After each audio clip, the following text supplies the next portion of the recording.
At the same time comedy ఏంటంటే Guinness record కోసము బతుకమ్మని చేసిరు. మరి రికార్డుల కోసం కాదు కదా, కోట్లాదిగా ఎన్నో సంవత్సరాల నుంచి తెలంగాణ బిడ్డలు, తెలంగాణ ఆడబిడ్డలు నిలబెట్టుకున్నారు ఈ పండుగని. మన తెలంగాణ భూమిని అనేక మంది పాలించినా కూడా ఎవరి పాలనలో అయినా తెలంగాణ బతుకమ్మ పండుగను బతికించుకొని ముందుకు పోయినటువంటి నేల ఇది.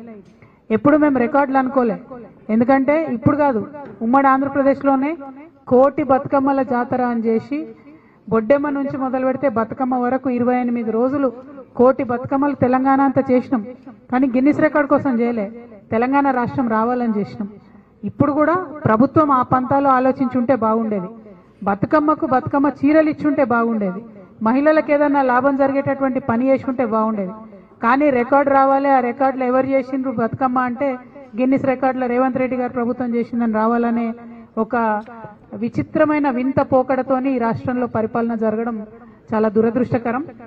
మొదటి నుండి తెలంగాణ సంస్కృతిని నిలబెట్టుకోవాలని పోరాటం చేసిన సంస్థ, ఆరాటపడ్డ సంస్థ తెలంగాణ జాగృతి. కాబట్టి మరి ఏదైతే కేవలం 10,000 మందితో బతుకమ్మ రికార్డు చేసి ఒక రకంగా తెలంగాణ మహిళలను అవమానించారని మేము భావిస్తా ఉన్నాం.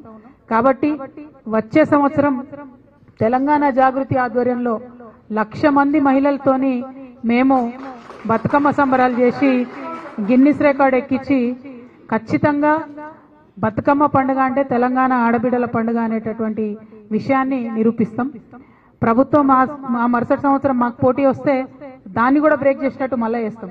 అల్టిమేట్ గా మా ఆలోచన ఏంటంటే తెలంగాణ తల్లి బొమ్మ ఎవరు పెట్టిరంటే తెలంగాణ ప్రజలు పెట్టిరన్నట్టు రావాలి, కానీ రేవంత్ రెడ్డి గారు పెట్టినని వచ్చే విధంగా వారు ఏదైతే ఈ కుట్రలు చేస్తా ఉన్నారో వాటిని ఖచ్చితంగా